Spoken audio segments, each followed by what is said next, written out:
Welcome to Beating Cancer Daily. Beating stage 4 cancer for 30 years still takes my breath away every time I say it.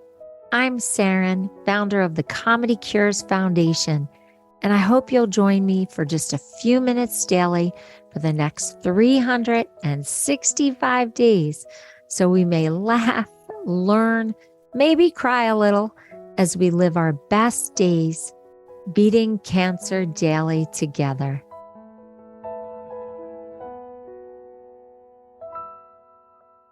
If somebody had said to me, Saranne, what is one of the most requested topics of beating cancer daily? I would never have guessed this. I really would never have guessed it. Do you know what it is? Can you guess? Okay, I'm going to I tell do. you. That's Jacqui. She knows what it is because I called her and I told her, and she had to prepare it and have it be scientifically sound and responsible. So let me keep you in suspense one more moment. And let me introduce Jacqui because she just butted in with the answer, which is so good because she's one of my best friends. But she is a functional medicine expert extraordinaire, a certified nutrition specialist, a whole health educator, a certified health coach, an RN. Jacqui, you are the topic of every cocktail party that I go to because either people want to meet you or they tell me how much they love your episodes. So thank you for coming back for over 100 episodes of our 400 approximate episodes of Beating Cancer Daily. It's so fun to have you here. Oh, thank you, Saranne. I'm excited to talk today about this badass topic. I think if I had to pick like a badass topic, this would be that topic. You know what I love? I love the evolution of this podcast because you were so polite to me. The very first episode, you would just speak and pause and speak and pause and speak.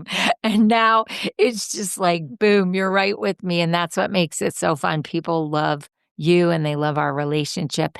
And now you're going to love this topic because the topic that so many people request is how do I love my liver? Yeah. And Yeah. that's not chop liver, Jacqui. That's not calf's liver. That's I not think goose liver. That's not no, pate. the liver is the most overworked and underappreciated organ in the body, in my opinion. I was going to say, we both had drinkers in our families.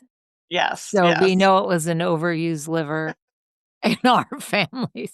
But no, it works so hard. And it's not like cuddly like the heart. It doesn't get the respect. It's not a beautiful organ. No. it's, it's not going to win any beauty contest, It's but it not a sexy organ. It's not a cuddly organ. the hard part is I think the marketing for the liver has been lacking. So you and I are changing that picture now. We're going to talk more about how sexy the liver can be. Yes, we want your liver to deliver for you. I made Jacqui laugh with that bad joke. Did you just come up with that? I did. Oh, you were so clever. It's so bad. So your liver is the largest internal organ in your body. It is, as I said, a powerhouse, kind of badass, but it is vital. But I can honestly say that when I speak to my clients, I'll say, "Oh, have you thought about your liver lately?" They just sort of look at me with this blank stare because we think about our heart, we think about our brain, we think about our lungs, but the liver, it's just in there. It's working hard and it's like, "Hello, pay attention to me." Yeah, and I know that there is an opportunity for cancer to mets to the liver. So Yes, yeah. my strategy was I'm going to keep this puppy humming. I'm going to keep it as non toxic as possible, even though it clears toxins. I'm going to keep this so happy so that none of my cancer spreads down to my liver. So, this is part of it. Not only really loving your liver, but like, let's keep it working for a really long time. Yeah, I think it's so important. And while we're making light of this topic, it is a serious topic because many people that have cancer do end up sometimes with mets to the liver. And if you have cancer, if you love somebody with cancer, all of these tips that we're going to be talking about today are going to be beneficial for you. I think when we talk about what it means to be a powerhouse organ in the body, think about this for a second. Your liver is involved in over 500 body functions, and you cannot survive without it. So, as far as I'm concerned, it puts it right up there with our brain, our heart, our lungs. It's a priority. It's something we need to pay attention to. Does our liver work harder when we're sleeping or when we're awake? It works hard all day long and it just does different things throughout the day. The thing that I think is miraculous about the liver is it can regenerate better than any other organ in your body. And replacing damaged cells, malfunctioning cells, and putting new ones in its place. So to me, that's exciting because that just spells opportunity. That spells opportunity for us to heal our body. And that's one of the things I know as a cancer survivor of 22 years myself was really important. So, if you're really naughty to your liver, Like the naughty word. if you're really naughty, you can get out of the Naughty. doghouse. Well, I'm just thinking of the debauchery of, like, spring break with Oh, yeah. college kids Right. and some of those New Year's Eve parties. I don't drink, so I think I'm a little bit ahead of the game, but Mhm. I'm sure there are other things besides alcohol that can really Yes. stress Oh, out your liver. yes, yeah, diet is one of them. We're gonna actually cover that today. We're gonna talk more about how we can help our liver continue to do its job well, right? Because if you think about somebody or some organ in your body that is working 24/7, it can be easily damaged, and it's not just by alcohol, right? We often think, "Oh, if I'm not drinking alcohol, that's the only thing that's gonna damage my liver," and that's not true. If we think about all the things the liver does. I talked about the 500 body functions, but just to put specific like roles to what it does. It helps with digestion and metabolism. It can store fat soluble vitamins. It filters out the harmful substances in your blood. I think that's what we know the liver mostly for, which is its detoxification capabilities. It helps also with blood clotting, supporting your immune function, and even synthesizing proteins. It is, like I said, a powerhouse. It is something we want to pay attention to. If the liver is not working properly, this is where we get into some difficulty. And that will manifest in different types of symptoms that we'd experience. Things like a buildup of toxins in the body, right? Which really will literally make you feel toxic, leading to fatigue, confusion, and even in severe cases, even a brain dysfunction, right? So, liver is in there helping all systems of your body. I know that because I take excessive D, they have me on Mhm. a much higher D count, and they are always taking my blood to see how my liver's doing because it Yeah. could build up and be toxic. So you don't wanna go self-administering lots of D. I mean, of course, what you have in your daily vitamin or a slight escalation, they say here and there for breast cancer patients, but you don't wanna just be popping D because it can really harm your liver. Yeah, and that's a really good point, right? So, while we're talking about maybe some of the nutrient deficiencies that can occur, we also don't want to go the other way where we overdose, we overdo it. And Saranne, you're being really smart about getting your vitamin D levels checked because it is a fat soluble vitamin. But some of the other issues, if our liver isn't working properly, are digestive issues. And when you think about it, liver makes bile, and that's the substance that actually helps us digest fats. And liver damage can actually impair bile production, leading to poor fat absorption, which leads to nutrient deficiencies. And those would be in things like the A, D, E, and K, which are the fat soluble vitamins. And then these people end up getting not only less nutrients than they need to support their body, but they get bloating and indigestion. It's just not a fun feeling for sure. And this will also impact blood sugar imbalances. If your liver is not working properly, your blood sugar will take a hit. And what you might not realize is that the liver actually stores and releases glucose, and that actually helps you maintain normal blood sugar levels. And if your liver is damaged, this disrupts that process, which can lead to not only imbalances in blood sugar, but even type 2 diabetes over time. It's so interesting because I only associated my pancreas with glucose and insulin, Yes. and I didn't know that liver got in there and had his hand in all of that. Sneaky little bugger. Your body is like a very finely tuned orchestra, and everybody's working together. And then if somebody hits a bad note, then we're going to start seeing some changes in the body, right? Think about cholesterol. We think about 85% of the cholesterol is actually produced in the liver. If your liver's not working properly, we have an imbalance in cholesterol, and a compromised liver will struggle to regulate cholesterol, which can lead to elevated cholesterol levels and put you at higher risk for heart disease. And I think this is really interesting because one of the things I talk to people about that come to me to help them lower their cholesterol in a natural way is let's try to understand one, how the liver is functioning, but also if they're inflamed, right? If you have a lot of inflammation in your body, your liver is a brilliant, again, overworked organ, and it sends cholesterol out on the highways of the artery to help heal the tissues, right? Again, you're this amazing machine and it's trying to help you. Inflammation, Jackie, it has come up so many times in Beating Cancer Daily. That's another thing that I was not as aware of before we started, that we've gotta really be focused on not being inflamed, because then it really pisses off all the other organs, like our liver, and then it doesn't do its job, and it's, like, spiteful because it doesn't like that we got inflamed. So, we really have to do this.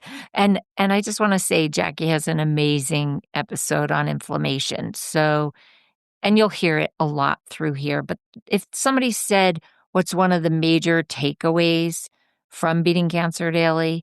I would say, cut out the sugar as much as you can and get this inflammation under control. Like, those are the 2 big ones, and then, of course, there's 100 other things that you teach every episode. But I'm starting to see because every time we talk about an organ, you talk about inflammation. Well, it is. It's important. If we think about inflammation and the challenges it poses for our immune system, if your liver is not working well, then our immune system is going to be somewhat compromised, right? The liver actually supports the immune system by producing proteins that are necessary for the immune response. So imagine this for a second. We have a lot of inflammation in our body, and our liver isn't working properly. Well, now we're going to be in trouble because if it's not working, we're not going to get those proteins necessary for the immune response to help us. So it can weaken immunity. So poor liver function weakens immunity and it makes it harder for our body to protect ourselves, which is what we're trying to do as cancer survivors. I think, and even if you're not a cancer survivor, if you're just taking care of somebody with cancer or you just want to take better care of your health, liver health is a priority. It certainly is a really one that we should bring front and center. I actually said this joke once before, and I can't remember in what context, but I thought it was so clever. I think it was on the alcohol episode that we did. I have to say it, and then you have to explain it. And I missed my little window when you were talking about it earlier, but I don't want to interrupt you because you were on a roll. But I love this. My I just liver hate it when you tell me jokes, Sarah, because I always get afraid I'm not going to get it. So you're gonna get it, I and then you're gonna explain it to people. My liver should have sent this to me in advance. No, we improv here. My liver started exercising. It joined a Biolates class. Oh, See, I told you you'd get it. I did get it. That goes back to the bile, right? The digestive issues. It's a Did it play on spell it? Pilates, Biolates, Bile? Pilates. Yes, That is right. so clever. I wish I had written that one.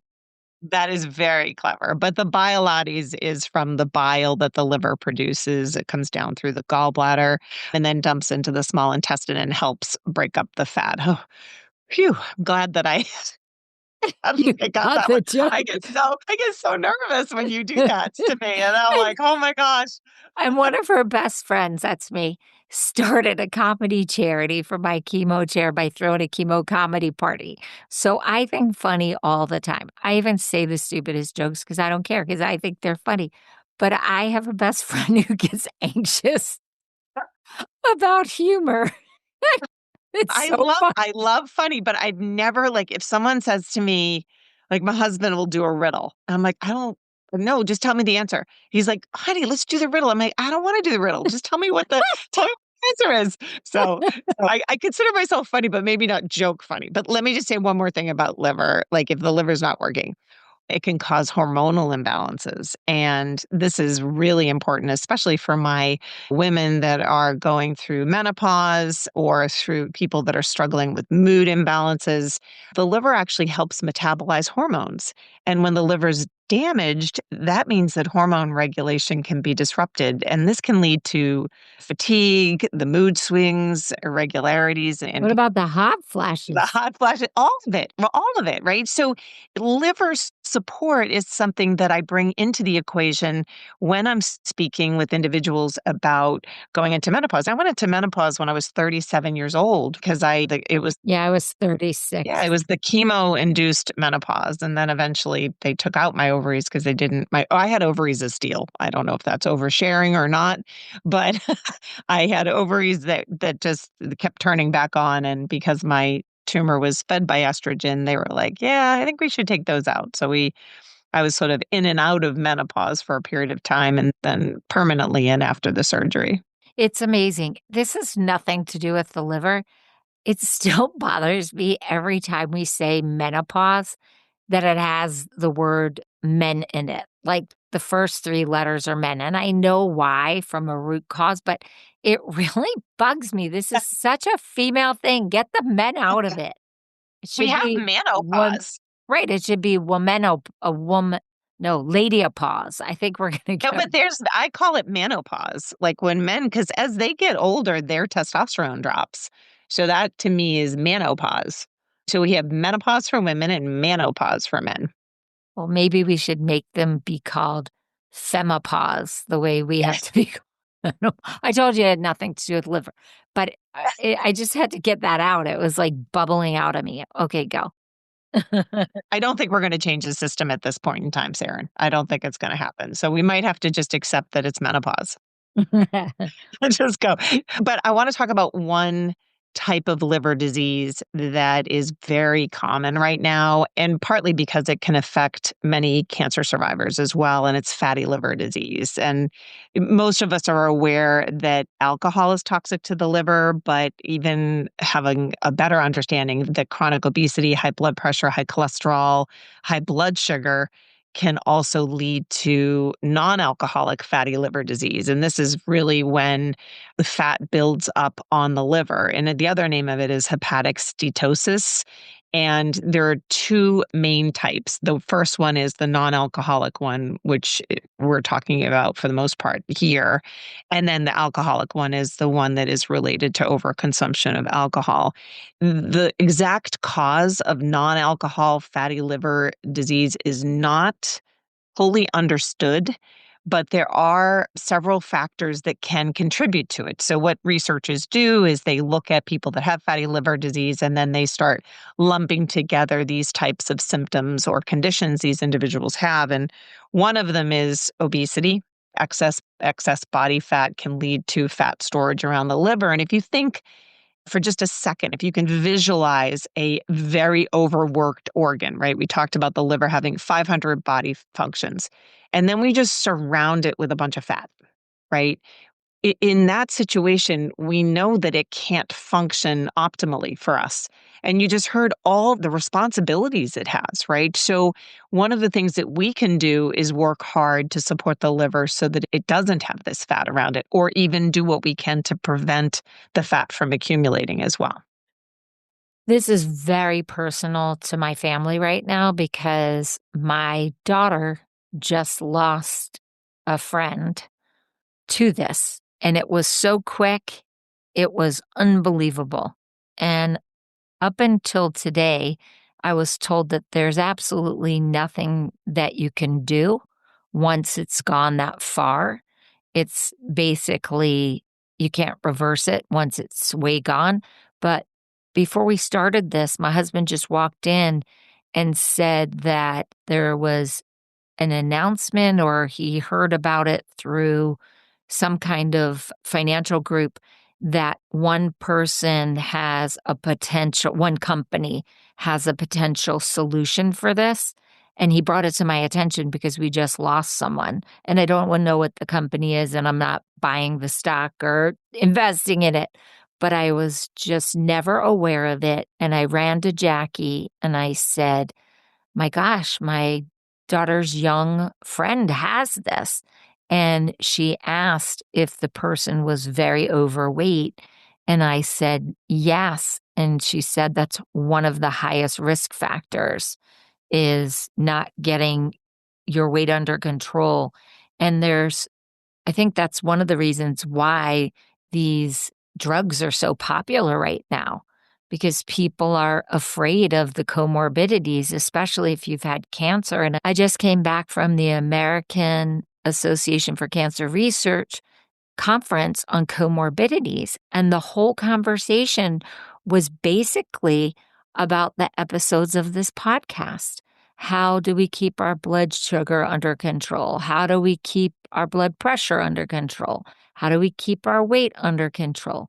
How do we figure out all these things while we're either going through cancer treatment, if you are on it, or as a survivor, or just somebody who wants to have good health? That's why these micro episodes are so powerful, because you can take Jacqui's habit stacking episode and then you can start layering in the different strategies that we're presenting from scientific research so that we all live the best quality life as possible, no matter where we are in the cancer world or just in our everyday habits.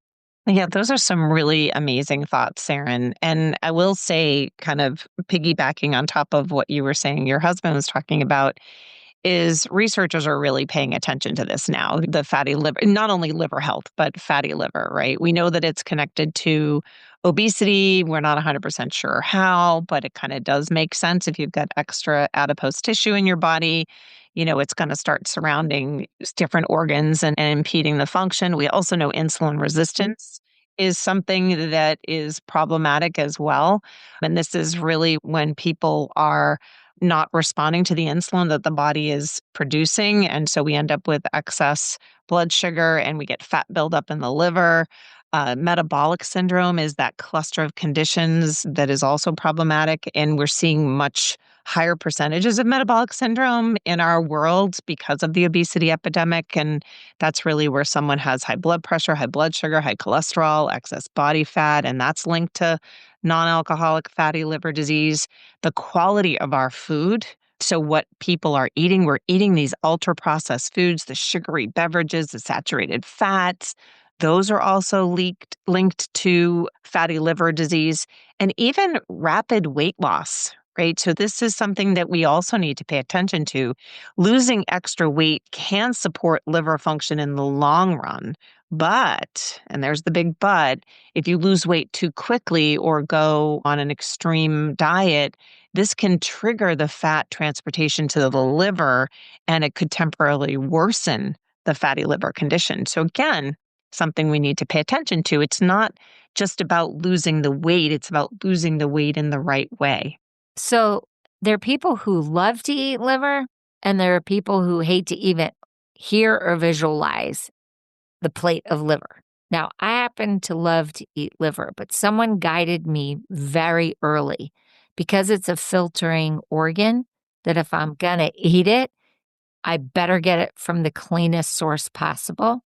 So I've really reduced how much I eat it, even though I absolutely love it. I don't like cooking it. It grosses me out. But Any tips on that, Jacqui? I am not a liver lover when it comes to eating the liver, but I chime in with you and support you in the fact that if you're going to eat liver, you should eat it in the cleanest version if possible. And there are many wonderful nutrients that come from the liver. So definitely something that people could reap benefit for. But that's you can definitely support your liver without eating the actual liver, for sure. And I bet you're gonna tell us how. Oh, too. I just want to finish one thing about the fatty liver, though. I just want to mention genetics can play a role in this, and that certain medications can actually lead to increased fat storage in the liver. And I was really intrigued by this, especially since some of these medications were things that I actually took, like tamoxifen and methotrexate and 5-FU. These were ones I didn't actually take those last two. And then the steroids, right? Steroids are things that can also wreak havoc. Just because you took these medications does not mean that you're going to get fatty liver disease. But what it means is that we are a little more vulnerable. We are a little bit more prone to it, as are if we had other health conditions like hypothyroidism or polycystic ovary syndrome, sleep apnea. These all put us at risk, or if you have a sedentary lifestyle, right? So the consequences of having fatty liver disease are varied, right? And some people have mild situations of fatty liver disease, but then it can be much more severe where you could end up with type 2 diabetes, cardiovascular disease, liver fibrosis, liver cancer, liver failure,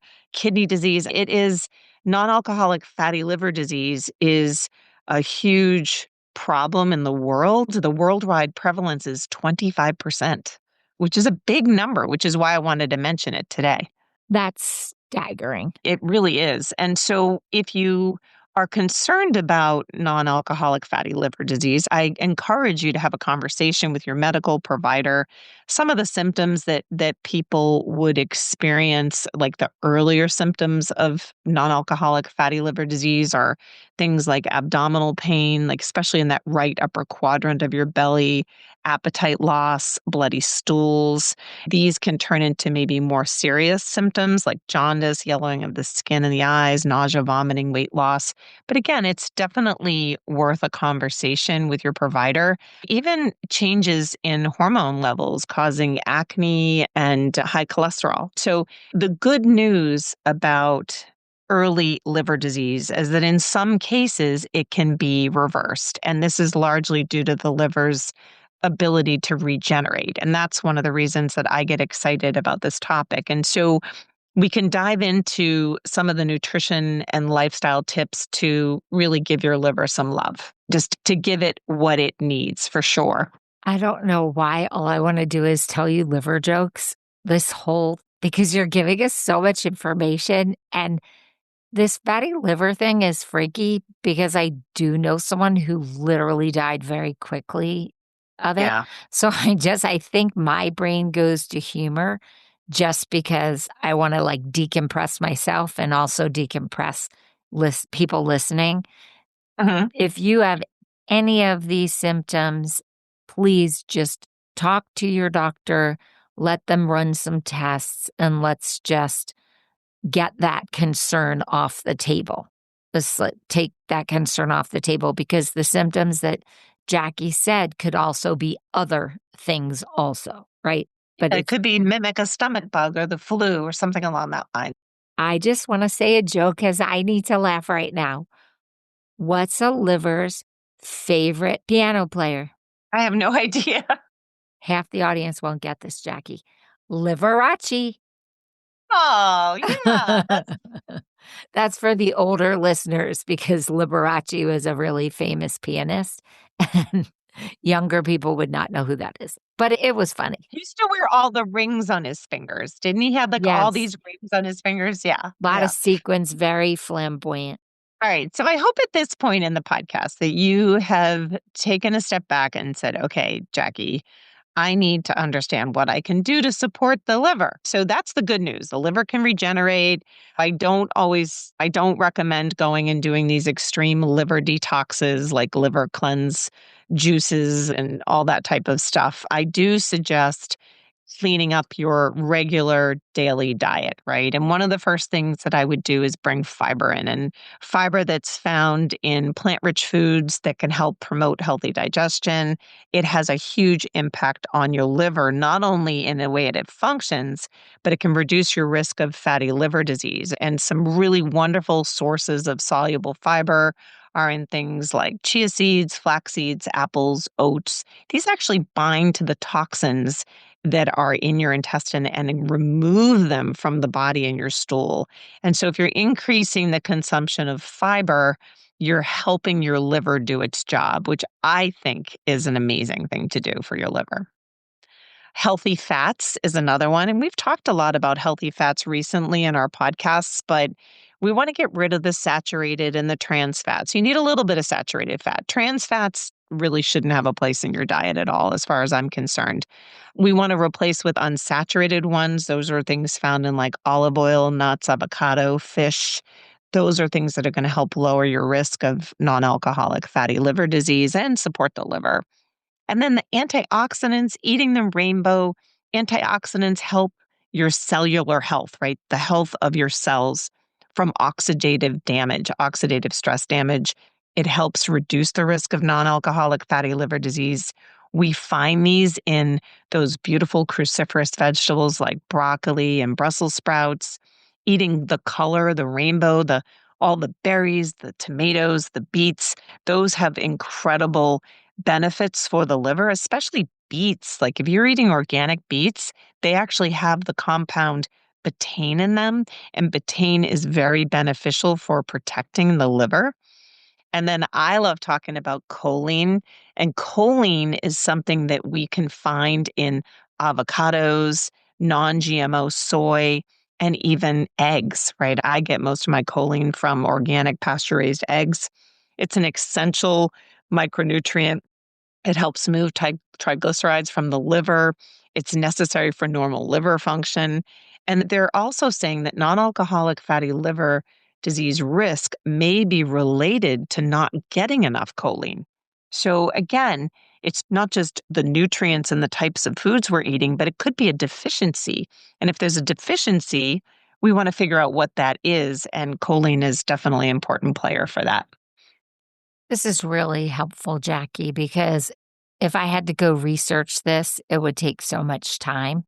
So thank you. I was going check, check, because I heard your nuts and seeds episode.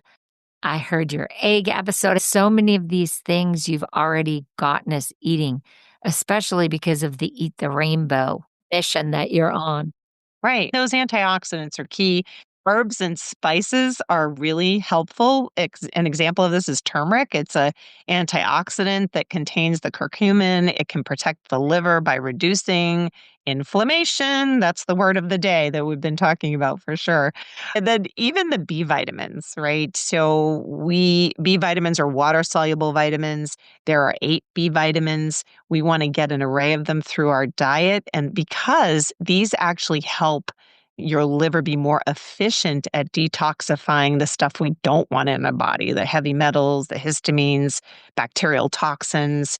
You can get those B vitamins from legumes and whole grains and eggs and poultry, a whole host of different types of foods. So, those are just some of the highlights that we want from our foods that are going to support liver health: the fiber, the healthy fats, antioxidants, cholines, the herbs and spices, the B vitamins. But in addition to that, we want to get regular exercise, about 150 to 300 minutes a week. It's going to help circulate all that good stuff in your body, maintain that healthy body weight, regulate your alcohol consumption or don't drink at all. And then the last one, but we're not going to spend a lot of time on it, is reducing plastic.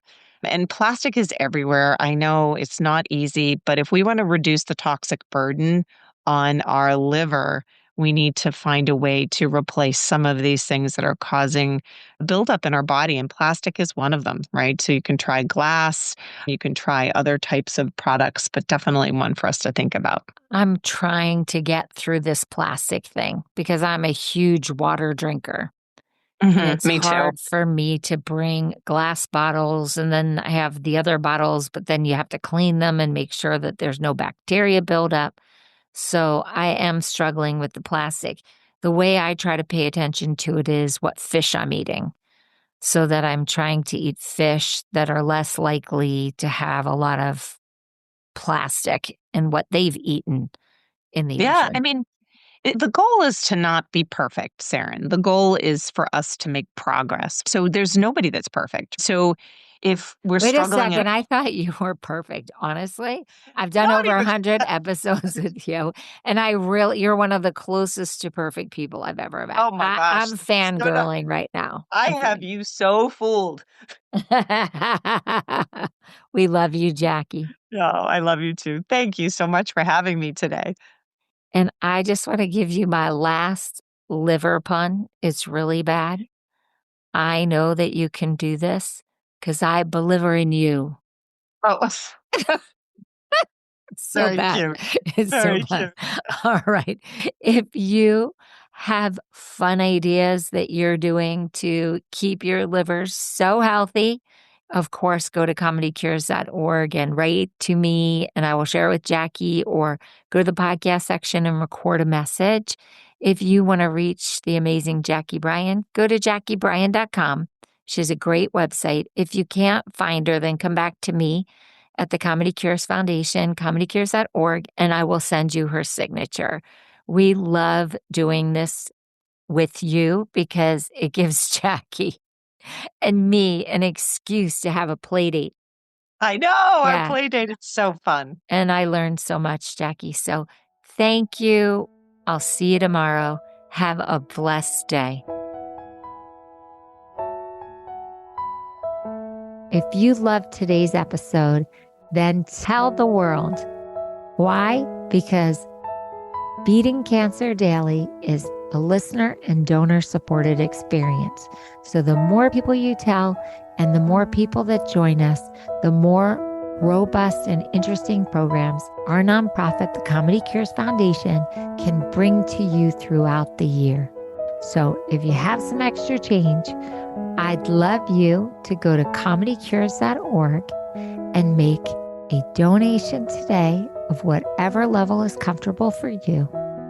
And it will be tax deductible to the extent allowed by law, because Comedy Cures is a nonprofit 501c3 organization founded from my chemo chair, April 1999, and we've been going strong ever since.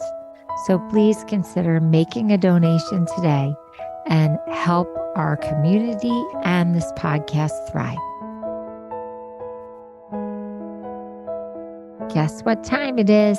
It's time for me to read the disclaimer. Beating Cancer Daily and the membership circle are not in lieu of medical advice or treatment. They are for entertainment purposes only.